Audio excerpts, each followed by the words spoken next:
What a busy day in the NFL on the newswire yesterday, and most of it came from the Combine because everybody's talking there, but it had little to do about the draft. This could be one of the craziest free agent signing periods in NFL history. And Doug Kyed covers the NFL for PFF, Pro Football Focus. At Doug Kyed on Twitter is where you find him. He's with us now on the JohnstonRVCenter.com hotline. He finally found Kenny Pickett. What's up, Doug? How are you? You know what? I did not find Kenny Pickett, but I bailed on Kenny Pickett for you guys. I was happy to do it. Don't do that. Don't do that. Go find Kenny.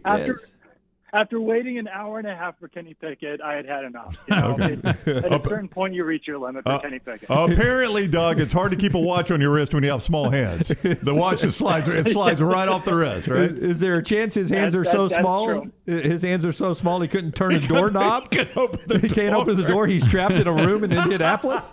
Somebody save Kenny Pickett. Hey, Doug, I am a Kenny Pickett fan. I don't know where you stand on him. There's 324 draft prospects there in Indy. He's obviously one of those guys that will work out tomorrow with the receivers and tight ends.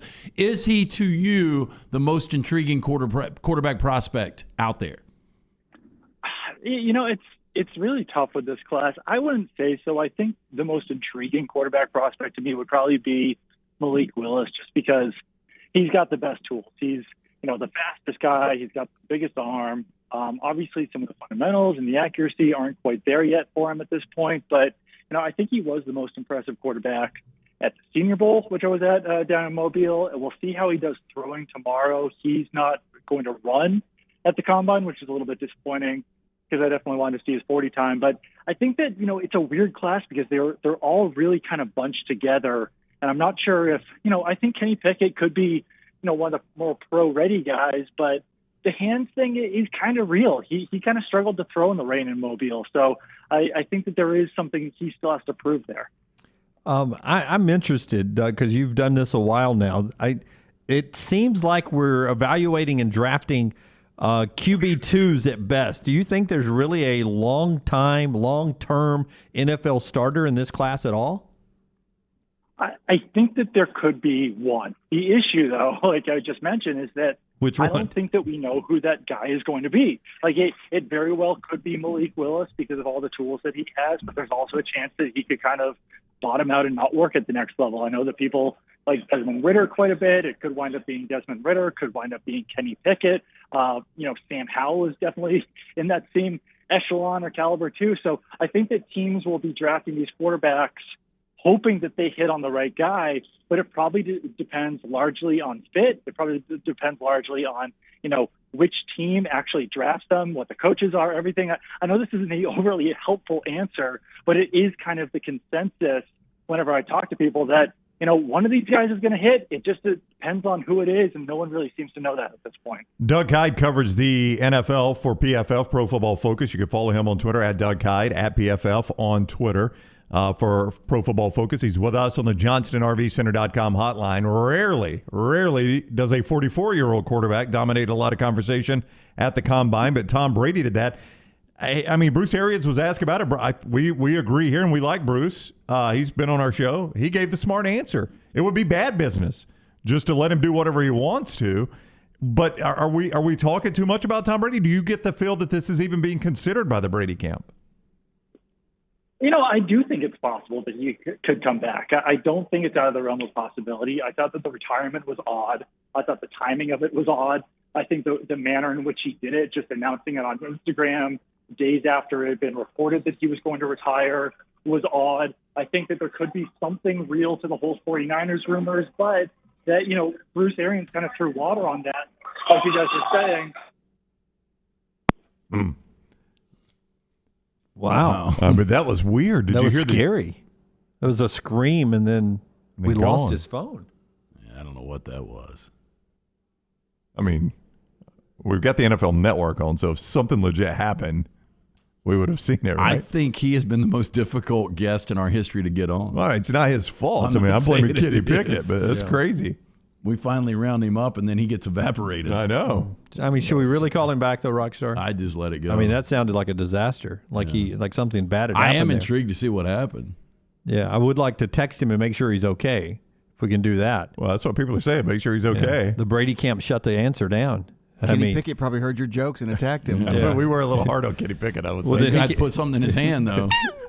So he's getting scratched by little small claws right now? He shot him. Attacked by a Chucky doll. No, Doug's texting me. You want to call him back? We'll call him back. All right. I mean, it's like do you have the number, Rockstar? Does a pen look like a banana in his hand? Kenny Pickett's trying to get the doorknob, but he can't get his hand around it. He's got one of those Saturday night specials shooting people.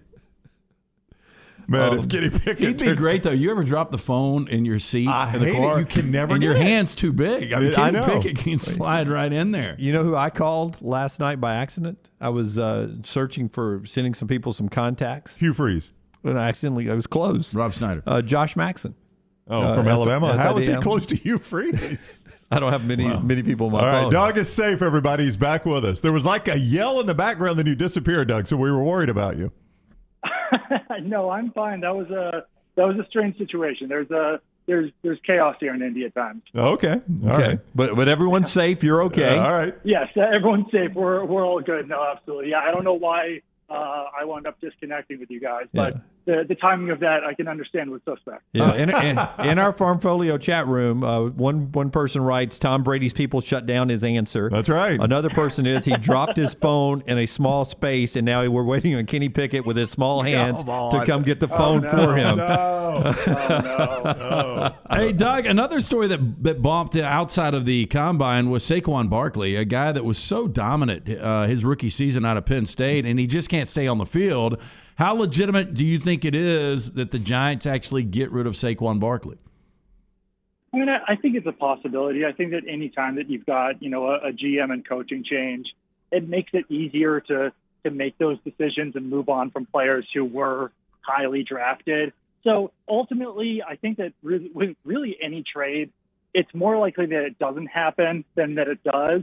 But like I said, I mean, if Joe Schoen, if Brian Daboll decide that, they can get better value for Saquon Barkley than what they feel that he can provide on the field, then I think it makes sense. He has been a disappointment. And if someone out there does actually still believe in Saquon Barkley to be that player who was once drafted in the top 5, then, yeah, I think it could certainly make sense to swing that deal.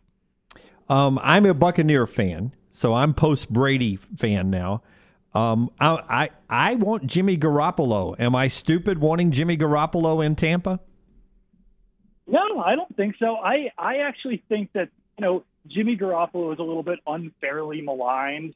I think that, for some reason he gets more criticism on the internet, on Twitter, than other quarterbacks do for making the same decisions and making the same throws that he does. So I think that out of some of those quarterbacks who are available, I certainly don't think that he would be the worst option. I think that you could probably, continue the Brady offense with a guy like Jimmy Garoppolo. I think that would be fairly valuable for the Buccaneers. But no, I mean, I can understand wanting to aim higher, someone like, Aaron Rodgers or Russell Wilson, but those are pipe dreams. They're probably not going to happen.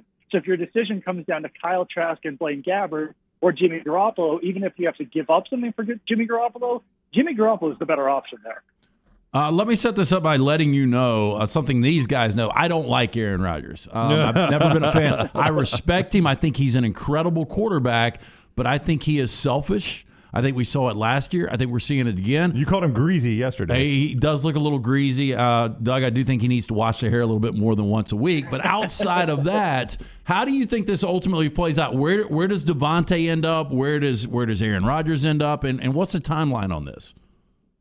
I think that Aaron Rodgers winds up back with the Packers. I think that that'll probably happen relatively soon. Aaron Rodgers said that he was going to make the decision early during the offseason. We're running up into the deadline of franchise tag, which is March 8th. So, maybe he makes the decision by March 8th so that the Packers can decide whether or not they're going to franchise Devontae Adams.